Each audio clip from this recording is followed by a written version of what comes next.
تا انتهای طویله رفتم. خوب اطرافو نگاه کردم و وقتی مطمئن شدم هیچ آدمی تو اون طویله نیست، نفس راحتی کشیدم و خواستم برم بیرون که پام به چیزی خورد و سکندری خوردم و به سختی مانع افتادنم شدم. به پایین پام نگاه کردم، چند تا تیکه سنگ و کلوخ بود. مقداری هم علوف اون قسمت بود. یه حسی بهم گفت نزدیکتر برم. قدمی به جلو برداشتم و تو قسمت انتهایی طویله صحنه‌ای دیدم که تا عمر دارم نمیتونم فراموش کنم. صحنه‌ای که با دیدنش چنان تپش قلبی گرفتم که حس می‌کردم هر لحظه ممکنه قلبم از حرکت بایسته. مردی با بالاتنه لخت، لاغر و نحیف، انگار که پوست نازکی روی اسکلت بدنش کشیده شده باشه. ریشای سفید و به شدت بلند و صورتی که دیدنش وحشت به جون آدم مینداخت. با چشمای نیمه باز تکیه داده بود به دیوار طویله. دوستای عزیز و مهربونم، سحر هستم، راوی داستان‌های جذاب عاشقانه. ممنون میشم با لایک کردن و به اشتراک گذاشتن ویدیوها به ما انرژی بدید. و یه پتوی کهنه دورش بود و کلی علوفه هم دور و برش. سرم نبض میزد. نمیفهمیدم اون مرد کیه. کمی خم شدم و با دقت نگاش کردم و تازه متوجه شدم که بله، اون مرد عماده. دستم روی دهنم گذاشتم تا جیغ نکشم. تمام بدنم این بید میلرزید و از وحشت کم مونده بود پس بیفتم. از ظاهرش مشخص بود مدت هاست اون طویل است. سمسمه کردم عماد، پسرمه. چشماش باز شد و خیره شد بهم. چند لحظه نگام کرد و بعد لبش به خنده‌ای باز شد، جوری که دندونای یکی در میونشو میدیدم. لبامو به هم فشردم تا لرزشش رو کنترل کنم و گفتم خوبی پسرمه؟ چی به سرت اومده؟ سرشو خم کرد و خیره شد بهم. حرف نمیزد. چند بار دیگه اسمشو صدا زدم، اما بازم حرفی نزد و فقط خیره نگام کرد. با ترس قدمی به عقب برداشتم. نگاهش مثل کسی بود که اصلا تو این دنیا زندگی نمیکنه. یه حال عجیبی بود. سر و وضعش به حدی رقتبار بود که دل هر کسی که میدیدش بیشک به درد میومد. انگار داشتم خواب میدیدم. هرگز نمیتونستم باور کنم کسی با برادر خودش همچین کاری کرده باشه. چنگی به دیوار زدم تا مانع افتادنم بشم. نفسم به شماره افتاده بود و حس میکردم هر لحظه ممکنه از حال برم. تو همون حال بودم که عماد یه تیکه سنگ برداشت و به سمتم پرتاب کرد. ترسیدم و خیلی زود از طویله‌ای که انگار تکه‌ای از جهنم بود بیرون زدم و به سرعت به سمت دری که رنا گفته بود دویدم. تمام تنم یخ کرده بود. دستام میلرزید. نگاهی به دو طرف کوچه انداختم و انتهای کوچه رنا رو دیدم که با نگرانی داشت به سمتم میومد. نزدیک شد و هل زده گفت کجا بودی این همه وقت؟ چی شد؟ چیزی هم فهمیدی؟ به سختی لب باز کردم و سمسمه کردم بریم رنا، هر چی زودتر از اینجا بریم. با تعجب گفت چی شده؟ خب به منم بگو، چی دیدی؟ عماد اونجا بود؟ راسته میگن تو طویله زندونیش کردن و مشاعرش رو از دست داده. با صدای یواشی گفتم چرا هوار میکشی؟ میخوای همه بفهمن؟ یالا بریم از اینجا، همه چی رو واسط میگم. وارد خونمون که شدیم رنا دیگه معطل نکرد. دیق دادی منو، حرف بزن دیگه فریما. راست گفتن رنا. وای خدا، دارم دیوونه میشم. آخه سمیرا چطور تونسته همچین کاری رو با تنها برادرش کنه؟ اون پدر بی غیرتش کدوم گوریه؟ سمیه چی؟ یعنی اونم خبر نداره؟ وای خدای من، به خدا حیوانم این کارو با هم نوع خودش نمیکنه. رنا چنگی به بازم زد. درست حرف بزن فریما، چی دیدی اونجا؟ با گریه براش ماجرا رو تعریف کردم، هرچند که رنا قبلا شنیده بود که سمیرا برادرش رو توی طویله نگه میداره. اما با این حال با شنیدن حرفای من و حال روزی که از عماد براش گفتم ماتش برده بود و وحشت زده منو نگاه میکرد. لاغر شده بود رنا، اونقدر لاغر که چشماش انگار از حدقه بیرون زده بود. عین یه اسکلت شده بود. دندوناش یکی در میون شکسته بود و خودش هم پریشون حال بود. نگاهش یه جوری بود که انگار تو این دنیا سیر نمی‌کرد. می‌خواست منو با سنگ بزنه. انگار عقلشو از دست داده بود. منو که دید خندید، اما هیچ حرفی نزد. گمونم حرف زدنم یادش رفته بود. یادته میگفتن سمیرا بعد از گم شدن شوهرش دیگه با هیچ کسی رفت و آمد نداره. شاید هم از همون موقع است که این بدبختو زندانی کرده. به خدا دارم دیوونه میشم. اگه از اون موقع عماد رو زندانی کرده باشه، یعنی نزدیک به 6-7 ساله که عماد تو اون طویله است. چطور تا امروز کسی متوجه نشده؟ یعنی تو میگی پدر و خواهرش نگفتن عماد کجاست؟ نخواستن بدونن چه بلایی سرش اومده؟ یا اصلا نخواستن اون از دست سمیرا نجات بدن؟ رنا مبهوت گفت باورم نمیشه.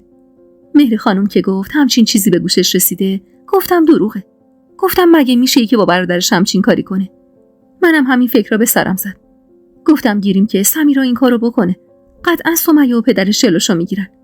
به خدا اگه به مهری خانم مطمئن نبودم هرگز به این قضیه رو نمیگرفتم. میگفتم یک کلاغ و 40 کلاغ کردن مردمه. اما وقتی به مهدی گفتم گفت بعیدم نیست. نزدیک به 7 ساله هیچ کسی عمادو ندیده. سمیرا هم به ندرت از خونش میزنه بیرون. نفس عمیقی کشیدم و گفتم خب حالا چی کار کنیم به نظرت؟ رنا بعد از مکسی گفت آقا جون که قلبش ضعیفه. بشنوه جنجال به پا میکنه. از دست شوهرای ما هم که کاری ساخته نیست. چون سمیرا میتونه مانع ورودشون به خونش بشه. من میگم بیا به محمد بگیم. خودمونم باهاش بریم ببینیم درد این زن چیه که این بلا رو سر برادرش آورده. هرچی نباشه بالاخره قوم و خویشیم. سری تکون دادم. پس نباید معطل کنیم. همین الان حامی رو میفرستم در مغازه محمد. میگم آب دستشه بذاره زمین و بیاد اینجا. حامی رو که فرستادم پیش خودم غرق گذشته ها شده بودم. رفته بودم به روزی که با عماد ازدواج کرده بودم. همون روزی که ترسیده بودم از صدای زنای پشت هجله و عماد برخلاف رسوم همه رو بیرون کرده بود تا ترس من بریزه. انگار گذشته عین فیلمی جلوی چشمام پخش میشد. من فریمای پر رویا و آرزویی بودم که تنها آرزوم رفتم به مدرسه بود و عماد با وجود مخالفت عمه وقتی فهمید چقدر ذوق رفتن به مدرسه رو دارم اجازه داد برم. یاد اون روزی افتادم که بهم گفت من فکر نمی‌کردم تو رو بهم بدن چون خوشگل بودی و کم سن و سال. آهی از ته دل کشیدم. این مرد هر چقدرم در حق من بدی کرده بود بازم حقش نبود همچین بلایی سرش بیاد. اونم وقتی که میدونستم تمام کارهایی که در حقم کرده اکثرا زیر سر عمه بوده و تحت تاثیر اون این کارا رو کرده بود. حقش نبود تو اون طویله با اون وضعیت زندگی کنه. بالاخره سر و کله محمد پیدا شد. ما رو که دید تو اون شرایط نگران شد. من که دیگه جونی واسه تعریف کردن نداشتم. اما رنا کامل ماجرا رو واسش گفت. محمد ماتومه بود با صدایی که به سختی شنیده میشد گفت آخه چطور ممکنه؟ با بغض گفتم تا به چشم خودت نبینی باورت نمیشه محمد. محمد کمی فکر کرد. من میگم بیگدار به آب نزنیم. من میرم پیش دهیار ماجرا رو واسش تعریف میکنم. با چند تا از بزرگترای ده میریم سر وقتش. اینجوری بهتر نیست؟ رنا سری گفت نه داداش، بهتر این ماجرا بین خودمون باشه. این حرف تو ده بپیچه دیگه نمیشه جمعش کرد. ما هنوز اصل ماجرا رو نمیدونیم سمیرا چرا همچین کاری کرده. الان شاید بشه بین خودمون این مسئله رو حل کرد. ولی اگه حرفش تو ده بپیچه دیگه سمیرا و خانواده‌اش نمیتونن سرشون رو بالا بگیرن تو این ده. دخترش تازه نامزد کرده و پسرش هم جوونه و کم کم وقت زن گرفتنش میرسه. با این اوصاف فکر کردی کسی با این قوم وصلت میکنه؟ محمد مستحصل نگامون کرد. خب چی کار کنیم پس؟ خودمون میریم. من و تو و فریما. کار عجیبی هم که نکردیم. میخوایم به دخترممون سر بزنیم. من میگم همین امروز بریم. به خدا از وقتی فریما گفته چی دیده تو اون طویله اصلا نمیتونم سر پا وایسم. محمد سری تکون داد و گفت باشه، من میرم یه کاری دارم انجام بدم تا 1 ساعت دیگه میام. محمد رفت و وقتی برگشت 1 کیسه برنج و کمی حبوبات دستش بود و با گفتن اینکه بعد از این همه سال زشت دست خالی بریم خونه فامیل ما رو قانع کرد و خودش جلوتر از ما راه افتاد. در خونه سمیرا رو که زدیم کمی طول کشید تا صدای گرفته سمیرا به گوشم رسید. کیه؟ محمد خواست جواب بده که رنا مانع شد. منم سمیرا، رنا. بعد از ظهر که اومده بودم کلید خونم رو اینجا جا گذاشتم. سمیرا مکسی کرد. مطمئنی؟ من اینجا کلید ندیدم. رنا کلافه گفت آخه من جز اینجا جای دیگه ای نرفتم. حتما حواسم نبوده تو مطبخ جا گذاشتم. درو باز میکنی؟ سمیرا بدون اینکه درو باز کنه گفت چند لحظه وایسا، میرم میگردم و میام. صدای قدماش که دور شد رنا با حرص گفت فهمیده، شک کرده، وگرنه درو باز میکرد. بعد مکسی کرد و خم شد و از زیر در کلیدشو هل داد و فرستاد داخل و در جواب نگاه متعجب ما شونه‌ای بالا انداخت. صدای قدمای سمیرا به گوش رسید و کمی بعد صداش بلند شد. نبود رنا جان، حتما جای دیگه گذاشتی. رنا سری گفت به خدا تمام طول مسیر رو گشتم، هیچ جا نبود. نمیای درو باز کنی خودم بیام بگردم؟ مطمئنم اینجا جا گذاشتم. جلوی درو نگاه کن، شاید وقتی میخواستم درو ببندم از دستم افتاده. طول نکشید که صدای عصبی سمیرا به گوشم رسید. آهان اینجاست، پس بی زحمت درو باز کن. بعدم زیر گوش من زمزمه کرد به محض اینکه درو باز کرد سری میریم داخل. فهمیدید؟ سرمو به نشونه مثبت تکون دادم و تا سمیرا در حیاطو باز کرد بی اختیار خودمو جلو انداختم و درو محکم هل دادم تا کامل باز بشه. سمیرا جیغ خفه‌ای کشید و وحشت زده گفت چی کار میکنید؟ رنا واسه یک کلید قشون کشیدی؟ چه خبرتونه؟ محمد سری در حیاط بست و رو به سمیرا گفت: سلام دخترمه، اومدیم بهت سر بزنیم. کار بدی کردیم؟ سمیرا دست باچه گفت: نه، ولی اینجوری آخه آدم هول برش میداره. بعد از این همه سال اومدید، اونم این شکلی؟ محمد نیشخندی زد و کیسه برنج و حبوبات رو گذاشت گوشه حیاط. دیگه ببخشید، یه دفعه‌ای شد اومدنمون. حق داری، تقصیر از ماست که تو این سالها فراموش کردیم دخترمه‌ای هم داریم. بعد از ناپدید شدن حبیب باید بیشتر بهت سر می‌زدیم. شرمندتیم. سمیرا دست باچه بود. از رفتارش کاملا مشخص بود. با صدای لرزونی گفت: زحمت کشیدید. ببخشید تعارف نمی‌کنم بیای تو. یکم خونه به هم ریخته است. من روزا کامل درگیر کارم و تازه شبا وقت می‌کنم یکم به خونه زندگیم برسم. رنا انگار که حرفای سمیرا رو نشنیده بود، بی مقدمه گفت: عماد چطوره؟ پیش توه، درسته؟ میدونی چند سال ندیدیمش؟ سمیرا آب دهنش رو به سختی قورت داد. آره اینجاست. ولی خب دوست نداره. یعنی دلش نمیخواد کسی رو ببینه. ترجیح میده تنها باشه. دیگه نتونستم جلوی خودم رو بگیرم و با صدای گرفته‌ای گفتم: اون دوست نداره کسی رو ببینه یا اصلا نمیتونه کسی رو ببینه؟ هان، چرا راستشو نمیگی سمیرا؟ چرا نمیگی چه بلایی سر برادرت آوردی؟ محمد دست منو گرفت و با ملایمت گفت: آروم باش فریما، صداتو بیار پایین. قرار نیست سر و همسایه رو با خبر کنی. خودت میدونی که سمیرا دختر نشون کرده داره. درست نیست این موضوع به گوش در همسایه ها برسه و بعدم به خانواده شوهر اون. میدونی که در دهن مردمو نمیشه بست. اینو گفت و سیر چشمی نگاهی به سمیرا انداخت. سمیرا با رنگ و روی پریده عقب رفت و روی تخت قدیمی گوشه ی حیاط نشست. آهی از ته دل کشید و سمسمه کرد: میدونستم عمادو دیدین. همون موقع که رنا گفت یه کاری برای پریما پیش اومده و بدون خداحافظی مجبور شده بره، شستم خبردار شد. اما الان که اینطور اومدید دیگه مطمئن شدم که درست فکر کردم. الانم اگر اومدید سوال و جوابم کنید باید بگم این موضوع هیچ ربطی به هیچ کسی نداره. اون برادر منه. خودم تشخیص میدم باهاش چطور رفتار کنم. بره خدا رو شکر کنه که زنده است. محمد اخ میکرد: چطور اینو میگی؟ میدونی میشه ازت شکایت کرد؟ میدونی اگه خبر این ماجرا بپیچه تو ده چقدر برای خودت و بچه‌هات بد میشه؟ اینا رو میدونی و اینجوری میگی؟ اینقدر بیرحمی که حال روز برادرت اصلا برات مهم نیست؟ آخه کدوم خواهری با برادرش این رفتارو کرده؟ سمیرا نگاه بدی به محمد انداخت. وقتی از چیزی خبر نداری پس ساکت شو و حرف الکی نزن. عماد لایق بدتر از ایناست. میفهمی؟ لایق بدترین از آباست. من این همه سال تر و خشکش کردم. این همه سال از خودم و از شوهرم و از بچه‌هام گذشتم و بهش خدمت کردم. هر کدوم از شماها بودید حتی 6 ماه هم نمیتونستید نگهش دارید. من این همه سال زندگی رو به کام خودم تلخ کردم و ازش مراقبت کردم. کمی نزدیکش شدم و کنارش روی تخت نشستم. چطور تونستی این کارو با برادرت کنی سمیرا؟ چطور راضی شدی رهاش کنی اون گوشه؟ به خدا از وقتی دیدمش چهرهش از جلوی چشمم دور نمیشه. آخه چی کار کرده که لایق این عصابه؟ محمد و رنا هم با فاصله از ما روی سکوی ورودی نشستن و سمیرا بعد از سکوتی کوتاه با صدای گرفته‌ای گفت: حقش بود. بدتر از اینا حقش بود. گفتم: چرا این حرفو میزنی؟ حال روزش که دست خودش نبود. چطور میتونی اینقدر بیرحم باشی؟ سمیرا نگاه تندی بهمون انداخت و گفت: چون اون زندگیمو نابود کرد. میفهمی؟ نابود.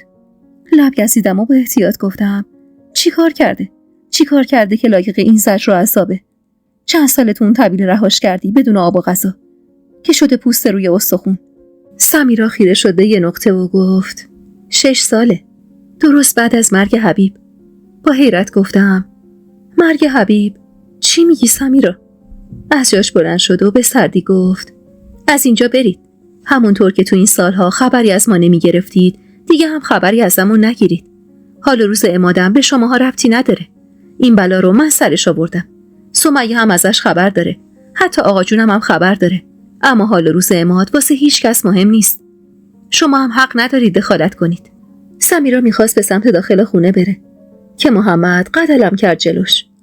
تا نگی جایی نمیریم سمیرا. تا نفهمیم عماد داره تقاص چه گناهی رو میده از اینجا نمیریم. اگه نگفته ما رو بفرستی بریم شک نکن از فردا کل این ده میفهمن چه کاری در حق تنها برادرت کردی. سمیرا کلافه نفس عمیقی کشید و خواست حرفی بزنه که رنا پرید وسط حرفش. به فکر خودت نیستی، به فکر دخترت باش. به فکر نامزدی که با این خبر به هم میخوره. به فکر پسر جوونت. به گوشی شده تا ماجرا بین خودمون حل بشه. سمیرا دستشو به دیوار گرفت و روی زمین نشست. اشک صورتشو خیس کرده بود و حال بدی داشت. امیر از سر و صدای ما بیرون اومده بود، اما با اشاره مادرش به سمت اتاقش رفت و درو بست. طول کشید تا سمیرا به حرف اومد، اما وقتی به حرف اومد حرفایی زد که هیچ کدوم انتظار شنیدنشو نداشتیم. مادرم که مرد درست خیلی ناراحت بودیم، اما از این که خلاص شده بود از درد و رنج خوشحال بودیم. مادرم هیچ وقت زندگی خوبی نداشت. قلبشو با کینه پر کرد و عماد رو هم با کینه بزرگ کرد، به امید اینکه یه روز پسرش انتقامشو بگیره. اما این انتقام آتیش شد و افتاد به زندگی خودمون. آتیشی که زندگی هممون رو سوزوند. وگرنه اگر ننم این کارا رو نمی‌کرد، عمادم با فریما زندگی می‌کرد. ننم هم سالم و زنده بود و زندگی ما هم اینجوری نمی‌شد. اما این نفرت بد بلایی سر همه ما آورد. بعد از فوت مادرم با سمیه قرار گذاشتیم که عماد 2 ماه خونه من باشه و 2 ماه خونه سمیه. اولش هم همه چیز خوب بود. عماد دخترای منو خیلی دوست داشت. وقتایی هم که خونه ما بود اصرار داشت تو اتاق نگین و نادیه بخوابه. خیلی وقتا هم راضی نمیشد بره خونه سمیه. میگفت اینجا راحت ترم. با بچه‌های تو سرم گرم میشه و مشکلاتم یادم میره. واقعا هم همینطور بود. وقتی اینجا بود حالش خیلی بهتر بود. کمتر لجبازی میکرد. تلاش میکرد کارای خودش رو انجام بده و نگه داشتنش هم واسه ما زحمتی نداشت. اما امان از روزایی که میرفت خونه سمیه. پرخاشگری میکرد. همه چیزو به هم میریخت و تو خودش خرابکاری میکرد. سمیه گرفتار بود از دستش. حبیب خدا بیامرز که دید اینجا راحت تره بهم گفت اصلا نبرش خونه سمیه. شاید چیزی اونجا اذیتش میکنه که اینقدر بیقراری میکنه. من خاک بر سرم دلم واسش سوخت. یادگار ننم بود. بیگناه به این حال روز افتاده بود. واسه همینم قبول کردم تا همش خونه خودمون باشه. سمیه هم واسه اینکه دینی به گردنش نباشه مدام به همون سر میزد و سعی میکرد کارای خوردریز عماد رو خودش انجام بده. اون موقع ها نادیه 13 سالش بود و نشون کرده بود. نگینم تقریبا 5 سالش بود. منتظر بودیم عید برسه تا نادیه رو عقد کنن. اما هرچی به مراسم عقد نزدیک میشدیم حال روز نادیه بدتر میشد. میگفت نمیخوام عروسی کنم. جیگرم از دستش خون بود. درست حرف نمیزد بفهمم چه مرگشه. فقط میگفت نه نذار من عروس بشم. اونقدر حال روزش به هم ریخته بود که رفتم براش دعا گرفتم. به هر ضرب و زوری بود بالاخره مراسم عقد برگزار شد و 2 سال بعدش هم عروس شد. بگذریم از سختی‌های زندگی نادیه. چند سال اول زندگیش همیشه کارش گریه بود. شوهرش مرد خوبیه. با بد و خوب نادیه میسازه. اما نادیه انگار سر لج داشت با خودش و زندگیش. گذشت تا حوالی انقلاب نادیه باردار شده بود و کمتر ناسازگاری میکرد. سرش به زندگیش گرم بود و به ندرت به من سر میزد. خودش میگفت سرم گرم کارای خونه است، اما من مادرش بودم. حس میکردم از عماد واهمه داره. وقتی خوب فکر میکردم نادیه هیچ وقت دل خوشی از عماد نداشت. همیشه میگفت چرا دایی عماد همیشه باید خونه ما باشه. حتی قبل از عروسیش هم خیلی وقتا شبای تابستون به جای اینکه تو اتاق بخوابه تو حیاط میخوابید. میگفت عماد تو خواب سر و صدا میکنه و خوابش نمیبره. گاهی از عماد بیزار بود و گاهی هم عین یه بره مطیع به حرفای عماد گوش میداد. اینا رو بعدها فهمیدم. وقتی فهمیدم چه خاکی بر سرم شده. یادم تازه انقلاب شده بود. اون موقع ها نادیه پا به ماه بود و نگین یه دختر 11 ساله بود. از نادیه درشتر بود و زودتر به بلوغ رسیده بود. همیشه نگرانش بودم چون به شدت تو خودش بود. خیلی کم حرف میزد و همیشه تو اتاقش سرش به کتاباش بود. منم فکر میکردم دخترم سر به زیره. زمانی هم که نگرانش میشدم خودم رو قانع میکردم و میگفتم سرش به درس و کتابه. سمیه میگفت ساکت بودنش اقتضای سنشه. منم زیاد پاپیچش نمیشدم. نادیه که زایمان کرد شوهرش ازم خواست مدتی رو برم پیش نادیه بمونم. سمیه هم به هر ضرب و زوری بود عماد رو راضی کرد بره خونش تا باری از روی دوش من برداشته بشه. منم تقریبا یه هفته شبانه روز پیش نادیه موندم و بعدش دیگه روزا می اومدم خونه و شبا می رفتم پیشش. عماد هم از تو صحبتای سمیه فهمیده بود که من برگشتم خونه. واسه همینم جوفاشو کرده بود توی کفش که میخواد برگرده خونه ما. منم با خودم گفتم خب شبا که عماد کاری به کار ما نداره. روزم که خودم هستم و حواسم بهش هست. واسه همینم با حبیب رفتیم دنبالش و آوردیمش خونمون. از اون طرفم حبیب بهم قول داد که کارشو کمتر کنه و هوای عمادو داشته باشه. یادم هنوز چله بچه نادیه سر نیومده بود. یه شب بچهش خیلی بیقراری میکرد و نادیه هم پا به پای بچهش گریه میکرد. بچه که آروم شد نزدیکای صبح بود. نمیدونم چی شد که سر حرف باز شد و به نادیه گفتم یادت سر عروسی کردنت چقدر خون به جیگرم کردی؟ یادت چقدر لجبازی میکردی که من شوهر نمیخوام؟ حالا ببین خون زندگی تو، ببین چقدر خوشبختی و پسرتم تو بغلته. خلاصه که سرتون رو درد نیارم. یکم من گفتم، یکم اون گفت، تا اینکه یه دفعه سر درد دل دخترم باز شد و گفت دوست داری بدونی من چرا نمیخواستم شوهر کنم؟ و بعد حرفی زد که حس کردم قلبم از حرکت ایستاد. بهم گفت تمام اون شبایی که اما تو اتاقشون میخوابیده، تمام اون شبا به نادیه، به بچه خواهرش، به خواهرزادش دست درازی میکرده. خدا منو مرگ بده. من اون حرفا رو شنیدم و زنده موندم. آخه چطور زنده موندم؟ من خاک بر سر، من احمق فکر میکردم اما دخترامو دوست داره. رفتار ضد و نقیض نادیه رو ندیده بودم. یه بار پای حرفش نشسته بودم. فقط میخواستم با دعا و جادو جنبل این بچه رو مجبور کنم ازدواج کنه. یک بار نخواستم بفهمم درد این بچه چیه. نادیه رو سوال پیش کردم. آخر سر زبون باز کرد و گفت عماد مردونگی نداشته و با دست دخترم آزار میداده. نادیه که این حرفا رو زد هول افتاد به دلم. ناخودآگاه به فکر نگین افتادم و با وحشت به نادیه گفتم از کجا معلوم که به نگین دست درازی نکرده باشه؟ نادیه اول گفت نه، ممکن نیست این کارو کرده باشه، چون همیشه به نادیه میگفته که از نگین بدش میاد. نگین بچه است و زبونش نقه. در عوض عاشق نادیه است که دختر خوبیه و حرف گوش کنه. و با همین چرب زبونیا از همون روزای اول قبل از فوت ننم، از همون روزایی که میومد خونه ما و اصرار میکرد خونه ما بمونه، به دختر بدبخت من دست درازی میکرد. واسه همینم بود وقتی آقا جونتون اومد دنبالش و بردش خونش، بلای ناسازگاری گذاشت. زمین و زمانو به هم میدوخت تا برگرده خونه ما. به اصرار آقا جونت مونده بود. میخواست بچه مظلوم من نزدیک باشه. اون شب نادیه رو سوال جواب کردم. فهمیدم عماد خودش توانایی نداشته. اما چطور بگم؟ خدا مرگش بده. خدا ذلیلش کنه که بچه هامو نابود کرد. زندگیمو نابود کرد. سمیرا اینو گفت و به حقیق افتاد. رنا با گریه دوی سمت مطبخ و یه لیوان آواز سمیرا آورد و به سختی به خوردش داد. نفسم داشت بند می اومد. پشت کمرم تیر می کشید و سرم داشت از درد منفجر می شد. چطور می تونستم این چیزا رو باور کنم؟ دلم به حال سمیرا خیلی می سوخت و بهش حق می دادم که مقاومت می کرد واسه گفتن این حرفا. سمیرا به سختی جلوی گریه‌اش رو گرفت و ادامه داد. به نادیه گفته بود اگه حرفی به کسی بزنه زنده چالش می کنه. اینقدر تو گوش نادیه خونده بود که نادیه فکر می کرد اگه حرفی بزنه ما باور نمی کنیم و عماد بلایی سرش میاره. خدا نابودش کنه. ای کاش 2 دستش فلج میشد. با همون یه دست سالمش بچه منو بدبخت کرد. دختر من هنوزم که هنوزه شبا کابوس میبینه. هنوزم حال و روز خوبی نداره. اون شب وقتی اون حرفا رو از زبون نادیه شنیدم شک کردم به حال و روز نگین. نادیه که زیاد به ما سر نمیزد که حال و روز نگین رو ببینه. اما من خوب میدونستم نگین یه دردی داره. اول خواستم همون لحظه برم عمادو از خونم پرت کنم بیرون. اما نادیه اجازه نداد.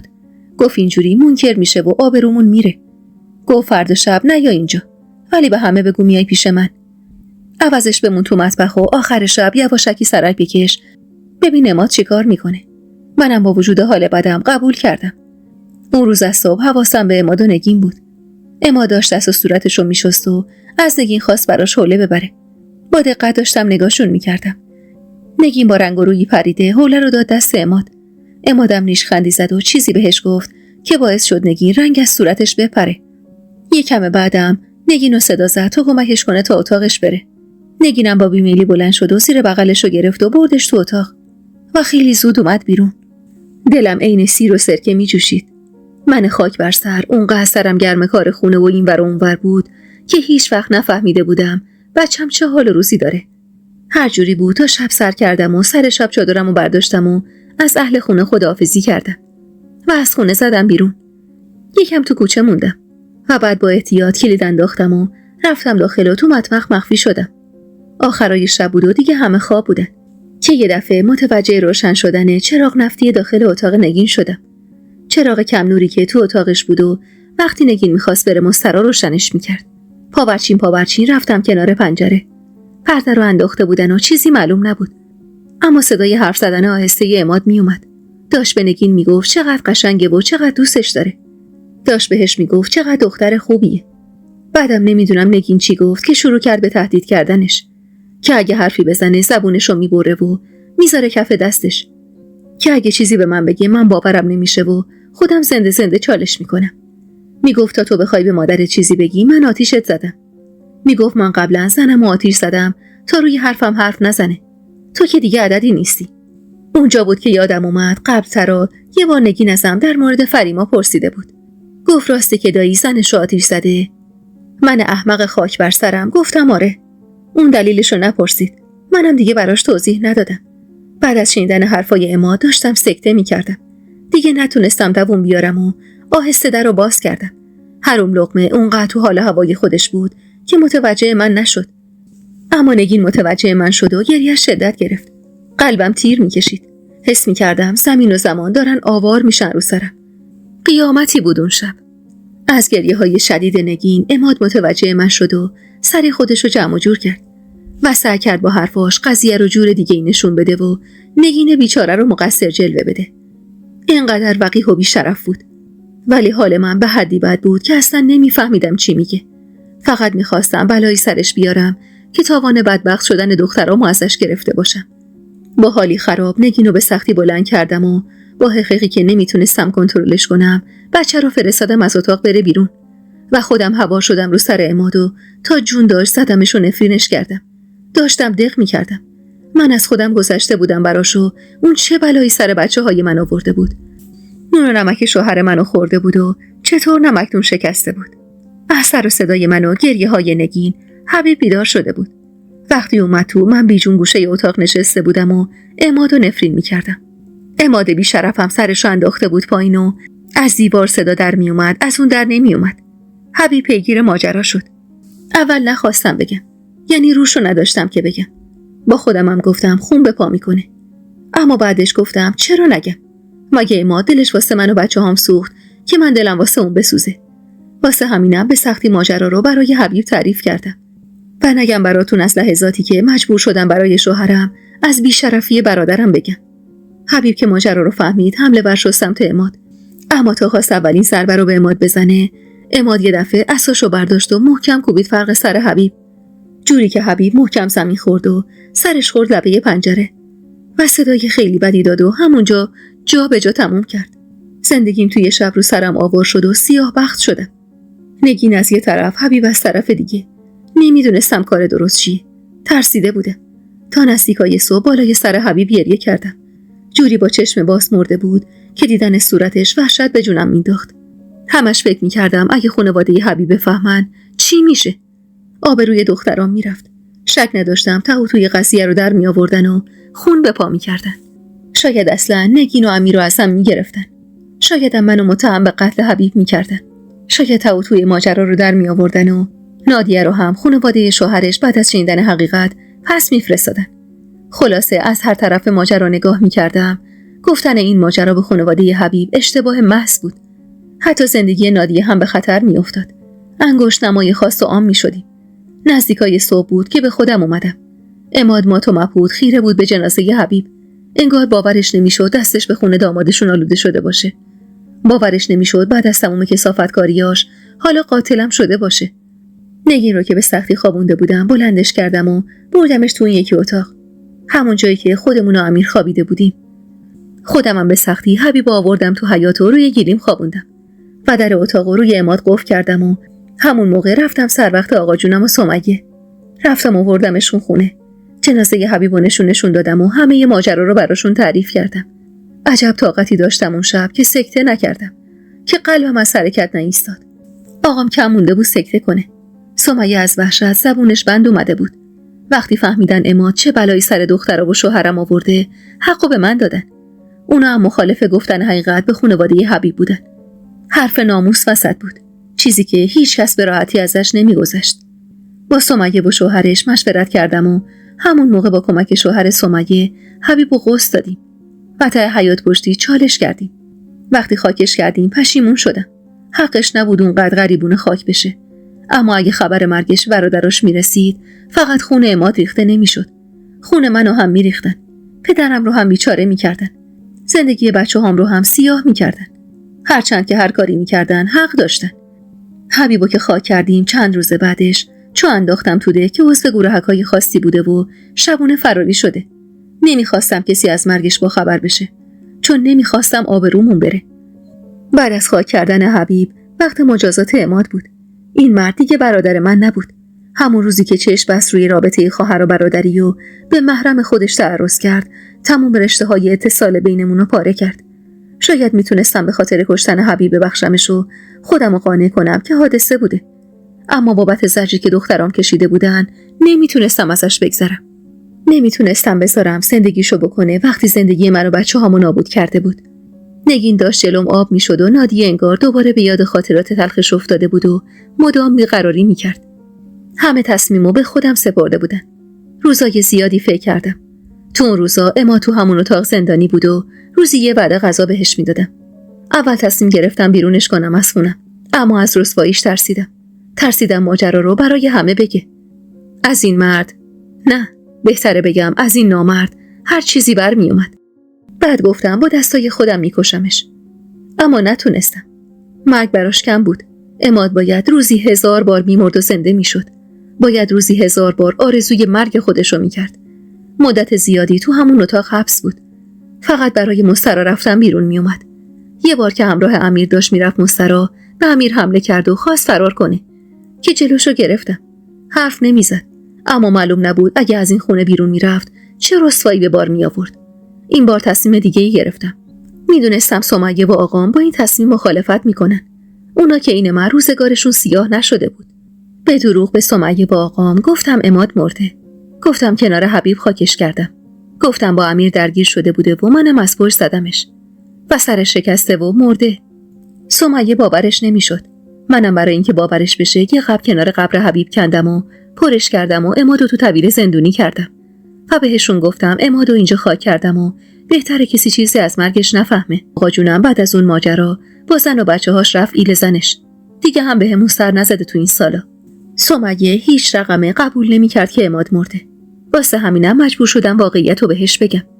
از طرفی هم کسی سراغ عمادو نمی‌گرفت که بخوایم نگران باشیم. واسه همینم منم دیگه تو انتقام گرفتن دستم باز بود. به خودم حق میدادم بدترین بلاها رو سرش بیارم چون لایقش بود.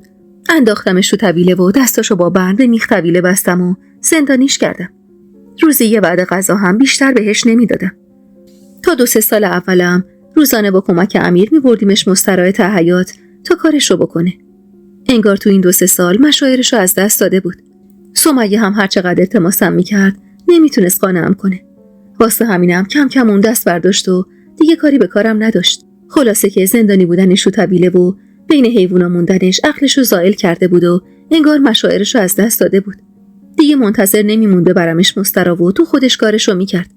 منم به عمد لباس تمیز بهش نمیدادم تا ادب بشه. دلم میخواست بمیره با زجر و عذاب. دیگه حتی برا مسترا رفتنم اجازه نداشت از اونجا بیرون بیاد. یعنی اگرم میخواست نمیتونست. ضعیف و لاغر شده بود و حتی پای سالمش رو هم نمیتونست حرکت بده. هر روز موقع سر زدن به حیوونا سریم به اون میزدم به امید اینکه مرده باشه تا همونجا چالش کنم، اما زنده موند. هنوزم زنده است و خوشحالم که زنده است، چون باید تقاص گناهشو تو همین دنیا پس بده. به جز بچه‌های من و خواهرم سمیه هیچ کسی نمیدونه ما تو طویله است. درست بعد از شبی که حبیب رو کشت تکلمشو از دست داد و تا مدت‌ها هم دهنش رو میبستم که نتونه داد بزنه و کسی رو خبردار کنه که توی طویله گیر افتاده. کم کم انگار خودشم خو گرفت این شرایطو دیگه هیچی نمیگفت. هنوزم که هنوزه صداش در نمیاد. هیچ صدایی ازش نشنیدم تو این سالها. این وسط حتی خاله محتاج و مادر جونمم واسهشون مهم نبود عماد کجاست. چند باری هم که ازم حالشو پرسیدن بهشون گفتم حال روحیش خوب نیست و دوست نداره کسی رو ببینه. بعدها هم گفتم آقام اومده دنبالشو با خودش بردتش ایل تا خودش مراقبش باشه و زحمتش دیگه به دوش من و سمیه نباشه. خلاصه همه چیز خوب پیش میرفت و طبق نقشه. هیچ کسی هم بو نبرده بود که عماد پیش ماست. تا اینکه چند وقت قبل امیر موقع بیرون رفتن از خونه حواسش نبود و درو کامل نبسته بود. یکی از همسایه هم اومده بود برای خریدن ماست و وقتی دیده بود من نیستم به خیال اینکه تو طویلم اومده بود دنبالم و عمادو دیده بود و کم کم خبر این ماجرا دهن به دهن شد. پدرم که سالهاست با زن و بچه‌هاش از اینجا رفته سمت ایل زنش. پس از بابت اون هیچ نگرانی نبود. سمیه هم که خودش خبر داشت، اما بعد از پخش شدن خبر اصرار داشت تا عمادو ببخشم، ولی من نمیتونستم. هر روزی که عماد با خیال راحت زندگی کنه برای من عذابه. میدونید چرا نگین هنوز نشون شده است و حاضر نمیشه پای سفره عقد بشینه؟ چون سالهاست داره کابوس میبینه. حتی به کمک شوهر سمیه چندین و چند بار دخترمو بردیم شهر پیش طبیب، اما افاقه نکرد. بچه من از بچگی از همون شبایی که نادیه به امنی اومد تو حیاط میخوابید تا از آزار و اذیت‌های اون بی‌شرف در امان بمونه بهش تعرض میشده. خاک بر سر من که نفهمیدم، که حتی یه بارم به ذهنم خطور نکرد برادر چلاقم نگاه بدی به دخترام داره. وقتی هم پدر شوهرم غیر مستقیم به هم میگفت درست نیست که یه مرد جوان تو اتاق دخترات بخوابه، ازشون دلخور میشدم. خاک بر سر من که زندگیم از دستم رفت، شوهرم رفت، بچه هام نابود شدن. نگین همین الانم اصلا حالش خوب نیست. 1000 جور دعا براش برداشتم تا بمونه سر زندگیش، که گذشته رو برای نامزدش بازگو نکنه. شما نمیدونید من چیا کشیدم. کاش منم همون موقع میمردم و خلاص میشدم، که به خدا مرگ شرف داشت به این زندگی نکبتبار. زندگی با ترس، زندگی با مخفی کاری. من با دستای خودم شوهرمو خاک کردم. من از ترسم سالهاست که نمیرم ته حیاط. شبا خواب حبیبو میبینم که پریشون حال تو حیاط داره راه میره. من دارم از عذاب وجدان بلایی که سر دخترام و شوهرم اومده خفه میشم. شما چه میدونید بچه های من چی کشیدن؟ باورتون نمیشه. نادیه نزدیک 1 سال نمیذار شوهرش بهش دست بزنه. نگین حتی کنار شوهرش نمیشینه. حتی از تماس دست برادرش وحشت داره. بچه های من تو بهترین روزهای بچگیشون بدترین عذابا رو کشیدن. هر شب تهدید به مرگ شدن، به زنده سوختن، به بریدن زبون، به چال شدن، به خفه شدن با روسری. من وقتی پای حرفای نگین و نادیه میشینم پر از نفرت و انتقام میشم. هر بار سره دلم برای عماد میسوزه یاد حرفای دخترام میافتم و فراموش میکنم این نامرد برادرمه. عماد حتی امیر رو هم نابود کرده. بچم از وقتی خودشو شناخته فهمیده دایی نامردش چه بلایی سر خواهرش آورده. با صورت خیس از اشک به محمد نگاه کردم که چشماش کاسه خون بود و شوکه و بهت زده سرشو پایین انداخته بود. حرفای سمیرا که تموم شد جز صدای حقیق خودش و گریه های آروم من و رعنا و نفسهای عمیق محمد صدای دیگه‌ای به گوش نمی رسید. به یاد زینب افتادم و نیم نگاهی به محمد انداختم. حتی لحظه‌ای نمیتونستم خودم و جای سمیرا و محمد رو جای عماد بذارم. محمد عین یه پدر زینب رو دوست داشت. محال بود حتی لحظه‌ای نگاه بدی به زینب من داشته باشه. اگه من جای سمیرا بودم شاید بلای بدتری سر عماد می آوردم. شاید همون روز که شوهرمو کشته بود زنده چالش می کردم تا روح شوهرم در آرامش باشه و وحشت دخترام از بین بره. به سختی جلو رفتم و دستی به شونه سمیرا کشیدم و با صدای گرفته‌ای گفتم حق داری. هر کاری کردی، هر بلایی سرش آوردی، به خدا که حق داری سمیرا. کی از بچه ی آدم عزیزتر؟ زندگی تو نابود کرده. شوهر تو ازت گرفته و بچه ها تو به بدترین شکل عذاب داده و یتیم کرده. هیچی نمیتونه داغ دلت رو آروم کنه. محمد کمی به سمیرا نزدیک شد. جلوش زانو زد و با غم عمیقی که تو صداش مشخص بود گفت داری چی کار میکنی سمیرا؟ داری انتقام میگیری؟ داری بچه ها تو با کینه و نفرت بزرگ میکنی؟ در دنیا رو بسی رو خودت و بچه ها تو سال هاست با ترس و مخفی کاری زندگی کردی و با همه فامیل قطع رابطه کردی تا کسی نفهمه عماد اینجاست. که چی بشه؟ که به کجا برسی؟ سمیرا نگاه متعجبی به محمد انداخت. چی میخوای بگی؟ چی میخوام بگم دخترمه؟ عمه من، مادر تو یه عمر با کینه و نفرت زندگی کرد. کل زندگیشو صرف انتقام گرفتن از پدر من و خانواده‌اش کرد. خودت هم میدونی مادرت هیچی از زندگیش نفهمید، چون فقط و فقط کینه رو تو دلش پرورش داده بود. تهش این کینه و انتقام به کجا رسید دخترمه؟ تهش که آتیش شد و افتاد به جون مادرت و خانواده‌اش. که به قول خودت اگه از روز اول مادرت عمادو با کینه بزرگ نمی‌کرد، الان وضعیت همتون جور دیگه ای بود. دخترها سعی و سالم بودن. شوهرت زنده بود و سایش بالا سرت بود. برادرت هم داشت زندگیشو میکرد. یه نگاه به دور و بر خودت بنداز. ببین این کینه چه بلایی سرتون آورده سمیرا. ببین آتیش انتقام بیشتر از همه دامن کیو گرفته. سمیرا با عصبانیت گفت ازم انتظار داری چیکار کنم محمد؟ ببخشمش. آره اینو میخوای ازم؟ محمد با ملایمت گفت تو زندانیش کردی. عذابش دادی که چی؟ که داغ دل تاروم بگیره. داغ دل تاروم گرفت سمیرا. من کاری به عماد ندارم. مرگم برای اون پس فطرت کمه. حرف من تویی دخترمه. تو جای خواهر بزرگتر منی. قطعاً عاقل‌تر از این حرفایی که من بخوام نصیحتت کنم. اما من میخوام بدونم تو این 6-7 سالی که به قول خودت داشتی از عماد انتقام میگرفتی، خودت ذره آرامش داشتی؟ سمیرا بعد از سکوتی کوتاه سمسمه کرد. نه، هیچ وقت آرامش نداشتم. همیشه دلهره داشتم. میترسیدم کسی بیاد و عمادو ببینه. خودم و بچه‌هامو تارک دنیا کردم. هر بار دامادم پاشو تو این خونه میذاشت، تمام تن و بدنم میلرزید. هر وقت بچه‌های خواهرم میومدن، تمام جونم میلرزید. همیشه وحشت اینو داشتم که عماد بمیره و عذاب وجدانش منو رها نکنه. همیشه کابوس میبینم دخترا دارن از دست عماد فرار میکنن و حبیب سرگردون داره تو حیاط میچرخه. تو این مدت رابطمو با فامیل قطع کردم از ترس اینکه به خونم رفت آمد کنن و عمادو ببینن. همه فکر میکنن من به خاطر ناپدید شدن حبیب گوشه‌گیر شدم و تو عزا و عروسی‌ها شرکت نمیکنم. اما دلیلش حضور عماده. شبا کابوس میبینم عماد زبونش باز شده و با داد و فریاد به همسایه‌ها خبر میرسونه که اینجا زندانش کردم. رنا با محبت سمیرا رو بغل گرفت. سمیرا جان، ببخش ما رو که حواسمون بهت نبود. ببخش که نفهمیدیم داری عذاب میکشی. حقت این نبوده. حق دخترات هم این نبوده. اما زندانی کردن عماد بیشتر از همه خودتون عذاب میده. من نمیگم ببخش. نبخش. تا عمر داری نبخش. اما رهاش کن. این استرابو از وجود خودت و خانوادت دور کن. رفت و آمدت رو با فامیل و همسایه از سر بگیر. به خدا که حال خودت بهتر میشه، حال خانوادت هم بهتر میشه.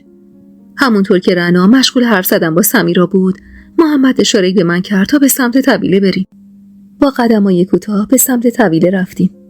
وارد که شدیم اشاره‌ای به محمد کردم و جای عماد نشونش دادم.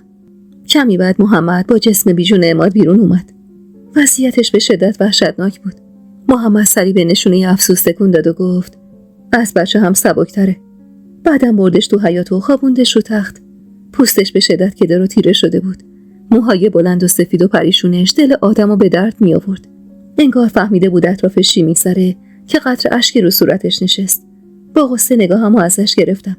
سمیرا بی حرف داشت نگاش میکرد. محمد اشاره‌ای به من کرد تا لیوان آبی با عماد بیارم و خودش با صدای گرفته‌ای گفت دخترمه، اگه موافق باشی ببریمش شهر. هیچ کسی هم با خبر نمیشه. میبرمش آسایشگاه. اینجوری براش بهتره. تموم هزینه هاشم با خودم. فقط میخوام راضی باشی. سمیرا از جا بلند شد و نزدیک عماد شد.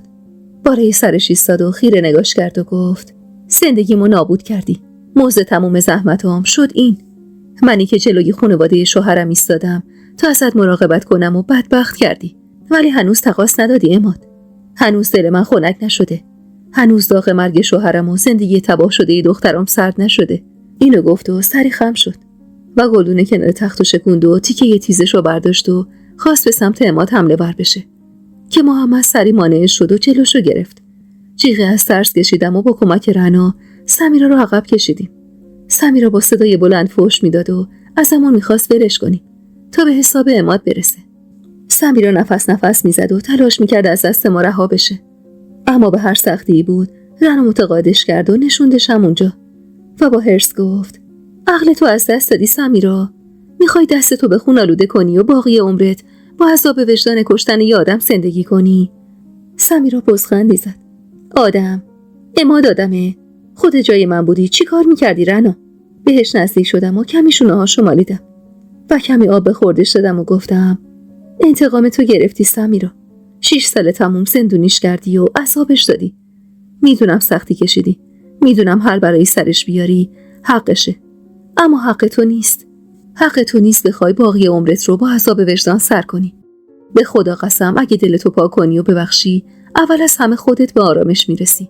مطمئن باش ما دیگه هرگز نمیتونه زندگی خوبی داشته باشه. پس بذار 4 روز باقی مونده ی عمرشو تو آسایشگاه بگذرونه. به خودت تو هم آرامش میگیری. اصلا منو ببین، دستامو نگاه کن، به گردنم نگاه کن، تنمو باید ببینی. همه این بلاها رو عماد و مادر سر من آوردن. فکر کردی من دلم نمیخواست انتقام بگیرم؟ من دلم خنک نمیشد از دیدن زجر عماد. من روزا و شبا به این فکر کردم که چطور انتقام بگیرم. اما بعد دیدم این وسط خودم بیشتر از همه دارم عذاب میکشم. واسه همینم بخشیدم و به خدا که بعدش دلم سبک شد و تونستم نفس راحتی بکشم. تونستم زندگی کنم.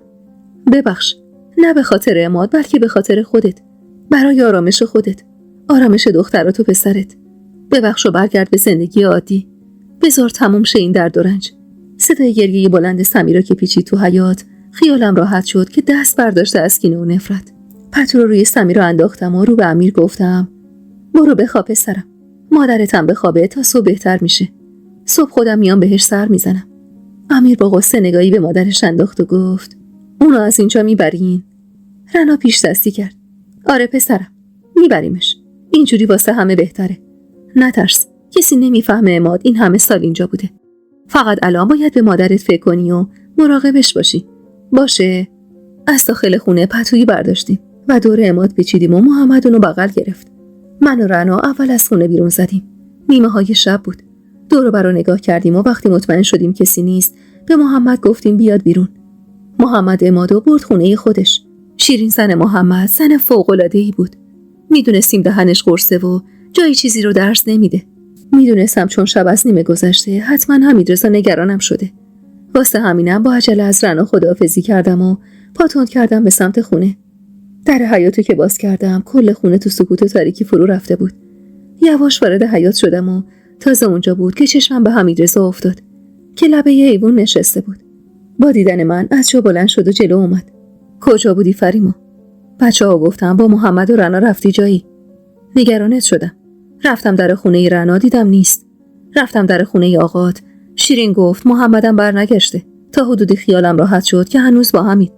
اما دلم هزار راه رفت که کجا موندید که هنوز نیومدید. داشتم دیوونه می شدم. خدا را شکر صحیح و سالمی. نمیتونستم جوابشو بدم و نمیدونم چرا با دیدنش بغضی که ساعتها تلاش کرده بودم تا نشکنه شکست و با گریه فرو رفتم تو بغلش. اگه حمیدرضا نبود، اگه خدا محبت منو به دلش نمینداخت، اون وقت معلوم نبود چه بلایی سر منو زندگی میومد. عماد قطعا بیمار بود که به محرم خودشم رحم نکرده بود. من چطور میتونستم با همچین مردی زندگی کنم؟ حمیدرضا با نگرانی منو عقب کشید. فریما جان، چرا گریه میکنی عزیزم؟ طوری شده؟ کسی چیزی شده؟ خودت خوبی؟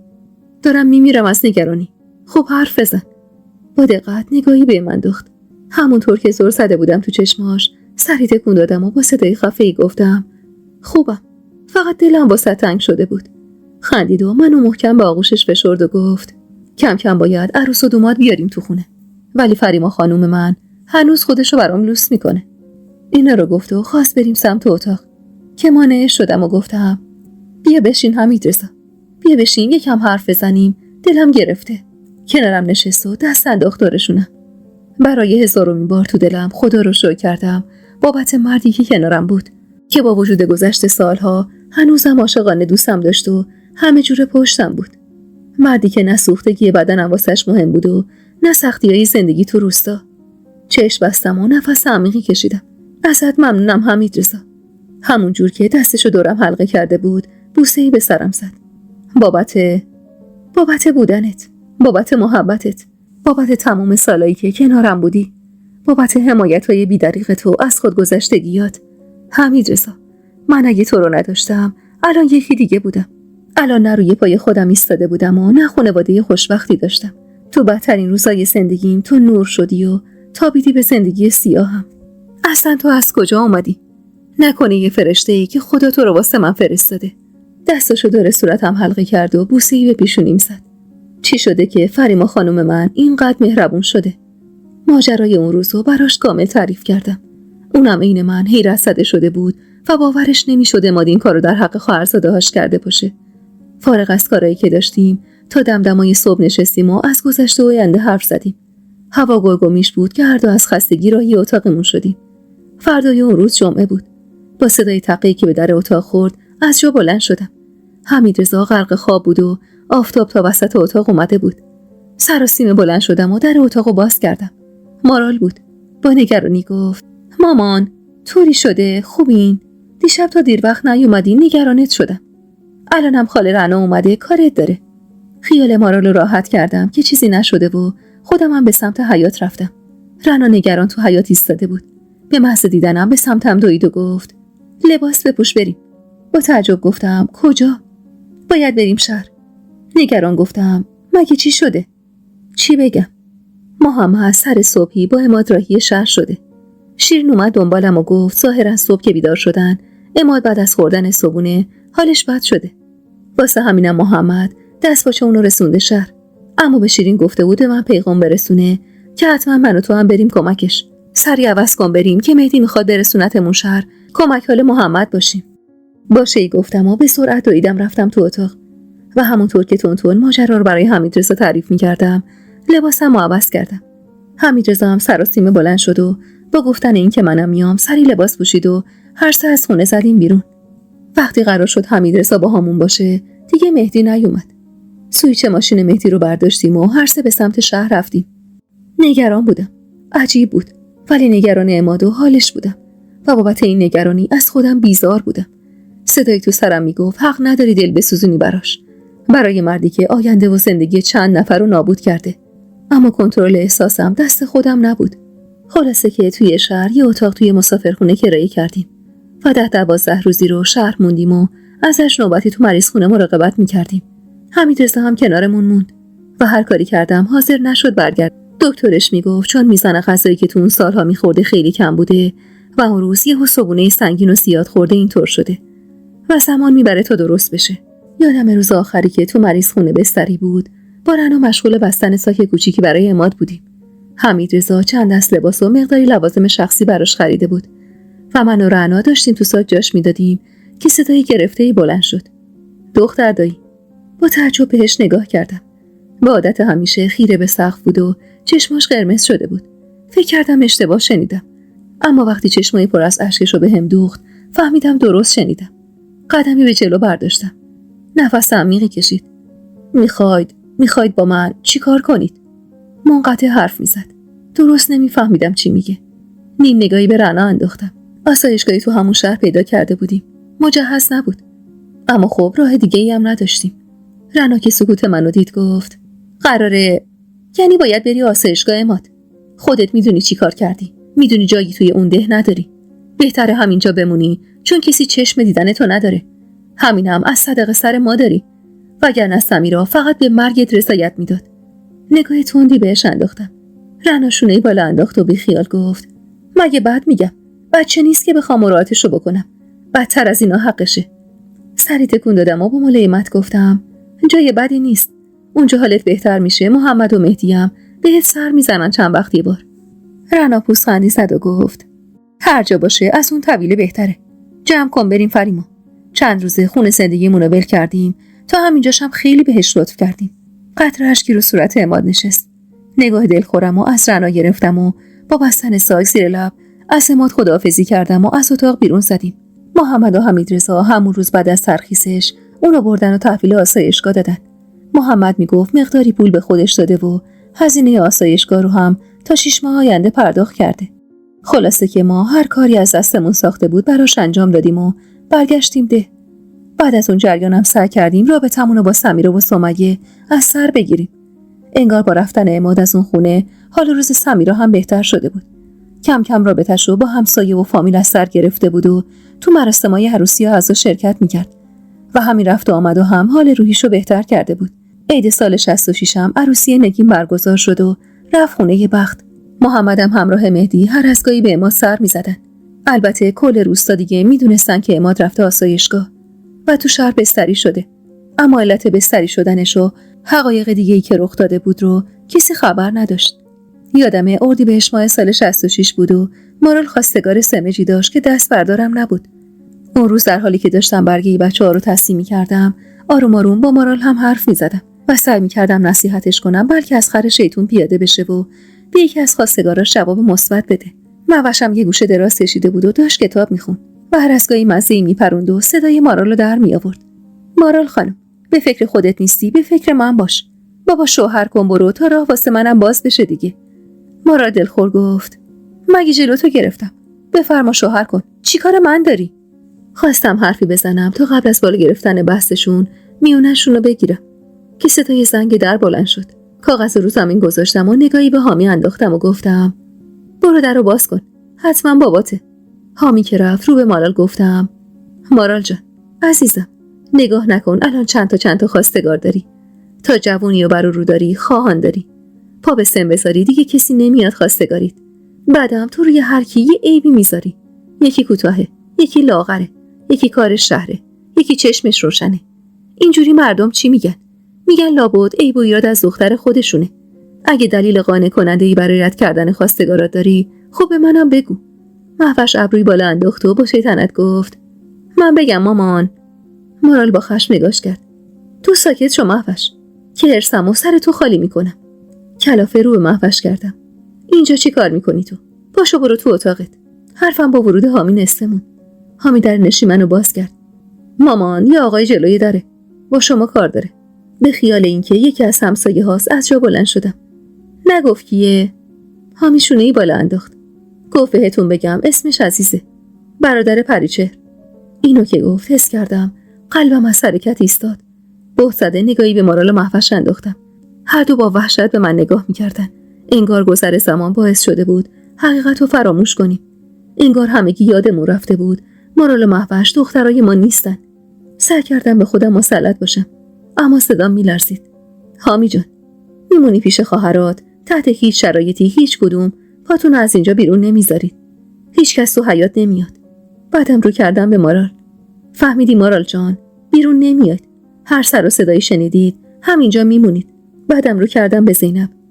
دخترم سنگ بزن مغازه ببین میتونی پدرتو پیدا کنی بهش بگی بیاد خونه. بعد هم چادرم و سرم کردم و با پاهای لرزون به سمت در حیاط رفتم. باورم نمیشد بعد از اون همه سال سر و کله عزیز پیدا شده باشه. جلوی در ایستاده بود. خیلی عوض شده بود. خط عمیقی روی صورتش بود و اخماش حسابی در هم بود. زیر لب سلام سردی کردم و منتظر نگاش کردم. حق به جانب گفت اومدم دنبال دخترام. ناخودآگاه خندم گرفت. یه جوری حرف میزد انگار همین دیروز دختراشو رها کرده بود و رفته بود پی عیاشی و خوشگذرونی خودش. گفتم دخترات؟ کدوم دخترا؟ پوزخندی زد. میدونی که چی میگم. خودتو به خریت نزن زنی که. اخ میکردم. مؤدب باش و راتو بکش برو همون جایی که این سالها بودی. کمی به هم نزدیک شد. عقب رفتم و درو تا نصفه بستم. بترسم با صدا خندید و گفت برو خانم. برو بگو مردت بیاد من با زن جماعت دهن به دهن نمیشم. برو بگو اون شوهر نامردت بیاد. با حرص ندونم رو هم فشردم. شوهرم خونه نیست. راتو بکش برو و هر وقت اومد بیا. دیگه هم نبینم دور و اطراف خونه زندگی من و بچه‌هام پیدا شه. اینو گفتم و خواستم در رو ببندم که سری مانع شد و پاشو گذاشت روی در. بهت گفتم برو بگو بچه‌هام بیان. با حرص خوریدم. یکم دیر یاد بچه‌هات نیافتادی؟ خیلی وقت قبل منتظرت بودیم. دخترات الان توفم تو صورتت نمیندازن. برو تا هوار نکشیدم در همسایه رو نریختم سرت. نیشخندی زد. حالم ازش به هم میخورد. چی شده؟ میگم زخمای بدنت چطوره؟ انگار دستات یکم بهتر شده. نه بدک کم نیستی. حمیدرضا هرچند احمق بود اما حتما یه چیزی توی تو دیده بود که زنشو ول کرد و چسبید به تو. حرصی نگاش کردم و گفتم تو من هرچی دیده بود مطمئن باش اونو توی شما پیدا نکرده بود. تو من عشق و محبت و معرفت دیده بود. چیزی که تو و خواهرت بویی ازش نبرده بودید. خواست حرفی بزنه که صدای بم و خشمگین حمیدرضا باعث شد نفس راحتی بکشم. اینجا چه غلطی میکنی؟ حضور حمیدرضا باعث شد جرأت پیدا کنم. درو کامل باز کردم و رو به حمیدرضا گفتم تو کوچه داد و هوا رو نندازید. ردش کن بره. عزیز خندید. برم؟ من بدون دخترام هیچ جا نمیرم. حمیدرضا با حرص بهش نزدیک شد. یقش رو گرفت و هلش داد و کوبیدش به دیوار. با صدایی که سعی می‌کرد بالا نره گفت گورتو گم کن عزیز. گورتو گم کن و از اینجا برو. وگرنه تقاص مرگ مینا رو سرت میارم. عزیز به سختی خودش رو از دست حمیدرضا خلاص کرد. دستی به یقه لباسش کشید و با خون سردی گفت من تا وقتی دخترامو نبینم هیچ جا نمیرم. حمیدرضا عصبانی‌تر از قبل رو به من گفت برو بگو دخترا بیان. با تعجب نگاش کردم. چی؟ بیان چیکار؟ حمیدرضا کلافه بود. بگو بیان خودشون بگن حسشون نسبت به پدر بی‌شرفشون چیه. مکسی کردم و با بیمیلی تموم به سمت نشیمن رفتم. مارال و مهوش با دیدنم نگران از جا بلند شدن. نمیدونستم چی بهشون بگم. کمی دست کردم. بچه‌ها یه لحظه، فقط برای یه لحظه بیاید تو کوچه خیالش رو راحت کنید تا از اینجا بره. نمیخوام آبروریزی را بندازه. مهوش بغض کرده گفت من نمیام مامان. میخوای ما رو بفرستی باهاش بریم؟ بغلش کردم و بوسه‌ای به صورتش زدم. دیگه این حرفو نزن مهوش جان. تو و مارال دخترای من و حمیدرضایید. ماشاءالله بزرگ و عاقل شدید. میخوام از زبون خودتون بشنوه چی میخواید تا دست از سرمون برداره. باباتون اینو ازم خواسته. شما رو نبینه معلوم نیست دست از مزاحمتاش برداره یا نه. مارال دست مهوش رو گرفت و با صدای لرزونی گفت بیا بریم. با غصه پشت سرشون به سمت حیاط رفتم. عزیز و حمیدرضا تو حیاط بودن. مهوش با دیدن عزیز خودشو پشت من مخفی کرد. اما مارال با رنگ و روی پریده کمی جلو رفت. عزیز با دیدن دخترها لبخندی زد و به مارال نزدیک شد و در کمال وقاحت دستشو باز کرد تا مارالو بغل کنه. اما مارال سری قدمی به عقب برداشت و با خشم گفت به من دست نزن. واسه چی اومدی اینجا؟ بعد از این همه سال اومدی دنبال چی؟ عزیز با ملایمت گفت چی تو گوشت خوندن دخترم؟ چی بهت گفتن که این حرفا رو به من میزنی؟ مارال پوزخندی زد. تو تموم این سالا هیچ کسی تو این خونه حتی اسم تو رو هم نبرده. ما همون روزی که حالمون دادی سمت بابا بزرگ و گفتی من دخترای اون زنی که خرابو نمیخوام خط کشیدیم رود. خیال نکن من بچه بودم یادم رفته چی کارا کردی و چه حرفایی زدی. خودت ایستادی جلوی خانواده مادرم و گفتی دختراشم عین خودش هرسن. من کلمه به کلمه این حرفاتو یادمه. اون موقع بچه بودم معنی حرفاتو نمیفهمیدم. بعدها که فهمیدم خیلی وقتا اون روزو به یاد میارم و با یادآوریش خون گریه میکنم. تو ما رو نخواستی. پرتمون کردی از زندگیت بیرون و رفتی پی عیاشی خودت با زنای سیغه‌ایت. حتی یه بارم اشک چشم من و مهوش رو ندیدی. یه بار نخواستی پدر باشی و پدری کنی. یه بار به گریه های ما گوش نکردی. بدن کبودمون رو ندیدی. میدونستی زنت داره ما رو عذاب میده. اما حرفی نزدی. اون وقت بعد از این همه سال اومدی اینجا چیکار؟ اومدی چی رو ثابت کنی؟ پدر بودن تو؟ مارال با بغض قدمی به سمت حمیدرضا برداشت و دست حمیدرضا رو گرفت و گفت پدر من این مرده. میفهمی؟ این مرد پدرمه و این زنم مادرم. برای من و خواهرم هیچی کم نذاشتن. از خودشون گذشتن تا ما آسایش داشته باشیم. من و مهوش فقط با تو هم خونیم که لعنت به اون خونی که ما رو به تو وصل میکنه. مارال که گرگش گرفت سری به سمتش رفتم و بغلش کردم. عزیز مات و مبهوت به دخترایی نگاه میکرد که دیگه دختراش نبودن. مهوش با گریه رو به عزیز گفت واسه چی اومدی؟ بعد این همه سال اومدی چی کار کنی؟ میخوای چی رو ثابت کنی؟ پدر بودن تو؟ دیر اومدی. من یه ما تو خونه پدر بزرگ هر شب منتظرت بودم بیای. هر شب تا صبح گوشمو تیز میکردم بلکه صدایی در بلند بشه و تو بیای دنبالمون. مارال میگفت تو نمیای. میگفت تو ما رو نمیخوای ولی من باور نمیکردم. من بچه بودم. دلم پدرمو میخواست. 1 ماه 30 روز تموم چش رو هم نذاشتم تا بیای ولی نیومدی. به مادر بزرگ التماس کردم بهت بگه بیای. یادم واسط خبر فرستاد. اومدی در خونه پدر بزرگ و داد و هوا رو انداختی. گفتی اینا دخترای من نیستن. درست گفتی. ما دخترای تو نیستیم. هیچ وقت نبودیم. از اینجا برو و دیگه نیا. ما اینجا خوشحالیم. زندگی خوبی داریم و سخت بود عادت کردن. ولی عادت کردیم به زنی که هیچ نسبت خونی با همون نداشت اما از مادر برامون مهربون تر بود. بهش گفتیم مامان. به مردی که داییمون بود گفتیم بابا. همه خانواده ما این زن و مرد و برادر و خواهرمونن. تو زندگی ما تو هیچ نقشی نداری. از اینجا برو. اشکم از دیدنشون لحظه‌ای بند نمی اومد. دستم و دور شونه مهوش و مارال که تو آغوش هم فرو رفته بودن انداختم و خواستم به سمت نشیمن ببرمشون که صدای گرفته عزیز بلند شد. اشتباه کردم. جوان بودم. خطا کردم. سال‌هاست پشیمونم ولی روی اومدن نداشتم. شما دخترای منین. از خون منین. به من پشت نکنین. مارال بابا. مهوش دخترم. من خطا کردم. شما ببخشید. مارال به سمتش برگشت و بین گریه لبخند زد. خطای تو اونقدر بزرگ بوده که بخشیدنش به این راحتی نیست. اگه به فکر آسایش شما هستی بهتره از اینجا بری و هیچ وقت بر نگردی. چون همون روزی که ما رو ول کردی و رفتی واسه ما مردی. دخترها اینا رو گفتن و به سمت نشیمن رفتن. خواستم دنبالشون برم که حمیدرضا مانعم شد و سمسمه کرد بذار تنها باشن. با غصه گوشه حیاط روی ایوون نشستم و سرمو پایین انداختم. حمیدرضا بعد از سکوتی کوتاه رو به عزیز گفت از اینجا برو عزیز. اینو به خاطر خودت نمیگم. به خاطر دخترام میگم. به خاطر آسایش مارال و مهوش. دخترایی که تو این سالها هیچ وقت در حقشون پدری نکردی. مرد باش و یه بار در حقشون پدری کن و به خواستشون احترام بذار. این دخترها بزرگ شدن عزیز. عاقل شدن. به روح مینا قسم، من حتی یه بار بعد تو رو بهشون نگفتم. دخترات بچه‌ای قنداقی نبودن وقتی اومدن تو این خونه. مارال کلاس اول بود. مهوش آخرین روزای 5 سالگیش بود. لحظه به لحظه مرگ مادرشون رو به خاطر داشتن. میفهمی چی میگم عزیز؟ مارال لحظه سوختن مینا رو به خاطر داشت. این زندگی رو خودت با دستای خودت خراب کردی و هیچ راه جبرانی برای خودت باقی نذاشتی.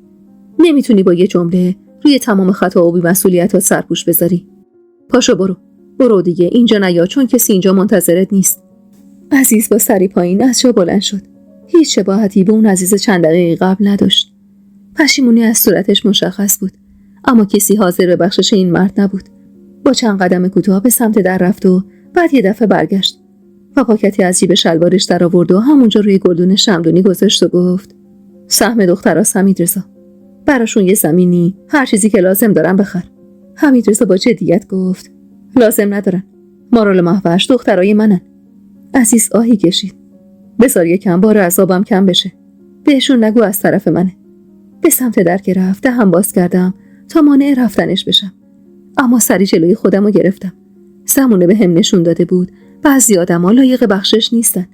عزیز قبل از اینکه در حیاطو باز کنه دوباره به سمت حمیدرضا برگشت. میدونی کی فهمیدم در حق مینا بد کردم؟ میدونی چی شد که عذاب وجدان گریبانگیرم شد؟ حمیدرضا در سکوت نگاش کرد که عزیز گفت: پریچه رو مجبور کردم با رفیق بدتر از خودم ازدواج کنه. 1000 بار گفت زنش نمیشم، ولی اونقدر حرف شنیده بودیم که میخواستم زودتر شوهر کنه و از اون خونه بره. 1 سال بعد از اینکه دخترا رو بردیم مجبورش کردم بشینه سر سفره عقد با رفیق عیاشی که خودم خبر از زنباره بودنش داشتم. پریچر که بله رو به رفیقم گفت عین یه گل پژمرده شد. انگار دنیا واسش به آخر رسید وقتی وارد هجله اون مرد شد. راستش روزای اول فکر میکردم بلایی سر خودش میاره. چند ماهی گذشت. کم کم تب تند رفیق نامردم سرد شده بود و بعد تا میکرد باهاش. هر بار میومد خونه آقام سر و صورتش کبود بود، ولی دم نمیزد. ننم پاپیچش میشد. یه بار میگفت از پله افتادم، یه بار میگفت تو مطبخ زمین خوردم. اونقدر کبودیای بدنش زیاد شد که بالاخره رگ غیرت داداش بی غیرتش باد کرد. بهش گفتم کمکت میکنم طلاق بگیری، ولی جلوم وایساد و گفت شوهرمو دوست دارم. گفت زندگیمو دوست دارم و جدا نمیشم. اما هر بار که کتک میخورد از امنی اومد تا من ببینمش. میخواست اینجوری عذابم بده. یادم یه بار که صورت کبودشو دیدم بهش گفتم آبجی واسه چی موندی تو اون زندگی؟ چرا این همه کتک میخوری و دم نمیزنی؟ گفت چیه؟ زورت میاد خواهرت شده کیسه بوکس یه نامرد از خدا بی خبر. گفتم معلومه که زورم میاد. برگشت گفت پس خودت چرا اون بلاها رو سر مینا میآوردی؟ اون لحظه انگار یکی از خواب بیدارم کرد. خیلی وقت بود که به مینا فکر نکرده بودم. به دختر مظلومی که با 1000 امید و آرزو اومد تو زندگیمو من همه آرزوهاشو کشتم. پریچر که اینو گفت انگار صورت مینا زنده شد واسم. صورت همیشه کبودش. حمیدرضا نمیتونی بفهمی چه داغی رو دلم گذاشت با اون حرفش. بعد از اون کابوس شب و روزم چهره کبود و گریون مینا بود. بارها و بارها به پریچر التماس کردم که طلاق بگیره، ولی حریفش نشدم. بچه دار که نشدن شوهرش رفت سر شب و آورد. پریچر با هوا هم ساخت و دم نزد. کبودیاش بیشتر میشد اما شکایتی نداشت. انگار داشت از من و زمونه انتقام میگرفت. حریفش نشدم. باور میکنی پریچر هنوز زن اون مرده؟ هنوز هر از گاهی با صورت کبود و دست شکسته و لبه برم کرده میاد میشینه جلوم تا عذابم بده. چند ساله که زندگی ندارم. خواب شب و آرامش روزم ازم گرفته شده. من خطا کردم. در حق مینا و دخترام بد کردم و الانم تنهام. پدر و مادرم فوت شدن. زنام هر کدوم بعد از تلکه کردنم ولم کردن و رفتن. حالا من موندم و یه اتاق 10 متری و یه زندگی سگی. 4 ساله که دست میکنم برای دیدن دخترام. اونقدر احمق بودم که فکر میکردم تا بیام اونا با آغوش باز ازم پذیرایی میکنن. فکر نمیکردم بزرگ شده باشن، خانوم شده باشن. فکر میکردم هنوزم همون دخترای 4-5 سالن. سکوت که کرد حمیدرضا کمی بهش نزدیک شد. بد کردی عزیز. در حق هممون بد کردی. نمیدونم چی بهت بگم، اما چیزی که مشخصه اینه که دخترها چشم دیدن تو ندارن. بزرگ شدن. خودشون خوب و بد از هم تشخیص میدن. پس بهتره دیگه سراغشون نیای و آتیش زیر خاکستر این خشم نشی. عزیز آهی کشید. ازدواج نکردن؟ حمیدرضا سری به نشونه این تکون داد. عزیز با صدای گرفته‌ای گفت: نذارید به سرنوشت مادرشون دچار بشن. مراقبشون باشید. اینو گفت و با سری پایین شونه‌های افتاده از حیاط بیرون زد و درو به آرومی بست. با رفتنش حمیدرضا کلافه چنگی به موهاش زد و گفت عزیز تو کل عمرش حتی یه بارم راه درست نرفته. یه تصمیم درست تو زندگیش نتونسته بگیره. کمی به حمیدرضا نزدیک شدم. میگم به نظرت امکان داره بعدها دخترها بخوام ببیننش؟ حمیدرضا شونه‌ای بالا انداخت. کی از آینده خبر داره فریما که من و تو خبر داشته باشیم؟ فعلا مهمه که حواسمون به جفتشون باشه. باهاشون حرف بزن ببین ته دلشون چیه. شاید بخوان عزیزو ببینن اما روی گفتنشو ندارن. باشه گفتم و به سمت نشیمن رفتم. مهوش با اخمایی در هم کتابی دستش گرفته بود و به ظاهر داشت اونو میخوند. مارالم سرشو گرم بافتن کلاه مردونه‌ای کرده بود که نمیدونستم واسه کیه. اول خواستم در مورد اتفاقات حرف بزنم اما وقتی دیدم جفتشون سرشون به کار خودشونه بیخیال شدم و به سمت مطبخ رفتم. چند بار بعد از اون روز به خواست حمیدرضا سعی کردم با دخترها حرف بزنم اما وقتی دیدم هر بار یه جورایی بحثو عوض میکنن متوجه شدم که واقعا نمیخوان عزیزو ببینن و از روی رو در وایسی با من و حمیدرضا نبوده که دست رد به سینه‌اش زدن. روزها از پی هم میگذشت و آخرین خواستگار مارال که برادر زری خانم همسایمون بود سفت و سخت پای مارال ایستاده بود و زری خانم اصرار داشت حتما برای خواستگاری بیان. واسه همینم یه روز که از مدرسه برگشتم بعد از نهار که هر کدوم از بچه‌ها رفتن پی کار و بارشون مارال رو به بهونه اینکه میخوام کمد لباسامو مرتب کنم بردم تو اتاقم. مشغول مرتب کردن لباسا بودیم که رو کردم به مارال و گفتم چه خبر مارال خانم؟ مارال نیم نگاهی به من انداخت و با صدای گرفته‌ای گفت دوباره سر و کله اون مرد پیدا شده مامان؟ با تعجب گفتم نه، بهت که گفتم اون دیگه اینجا نمیاد مگه اینکه خودتون بخواید اونو ببینید. مارال بی‌حوصله گفت من نمیخوام مامان، مهوشم نمیخواد، ما هیچ وقت نمیخوایم اون مرد رو ببینیم. با ملایمت دستشو گرفتم و گفتم عزیزم من میخواستم در مورد موضوع دیگه‌ای باهات حرف بزنم. مارال جان عزیزم تو 20 سال رد کردی و بزرگ و خانم شدی. هم سن و سالای تو همشون ازدواج کردن و بچه دارم شدن. بهت میگم درس بخون و برو دانشگاه میگی نمیخوام. اما نمیفهمم علت اصرار تو برای ازدواج نکردن چیه؟ مشکلی داری؟ چرا رو کراس به هم نمیگی؟ مارال سرشو پایین انداخت و سکوت کرد. دلو به دریا زدم و گفتم کسی رو دوست داری؟ لب گزید و حرفی نزد. کلافه گفتم خب الان با سکوت تو چی حل میشه دختر خوب؟ اگه کسی رو دوست داری خب بگو، چرا ساکتی؟ سمسمه کرد خجالت میکشه. خندیدم و مشتی با بازوش زدم و به شوخی گفتم نمردیم و خجالت کشیدن شما رو هم دیدیم. از کی خجالت میکشی؟ از من؟ ده حرف بزن ببینم کی دل این دختر گیسگلابتون منو برده؟ مارال نفس عمیقی کشید و گفت آخه من هنوز مطمئن نیستم از حس اون. میترسم تمام توجه و محبتاش به خاطر رابطه فامیلی باشه. منتظرم شاید خودش با پیش بذاره. خواستم حرفی بزنم که صدای کوبیده شدن مشتای پی در حیاط باعث شد وحشت زده از جام بلند شم. یا حسین کیه؟ خدا خودش رحم کنه. جلوتر از مارال به سمت حیاط دویدم. حامیده رو باز کرده بود و صدای گریه کسی به گوشم میرسید.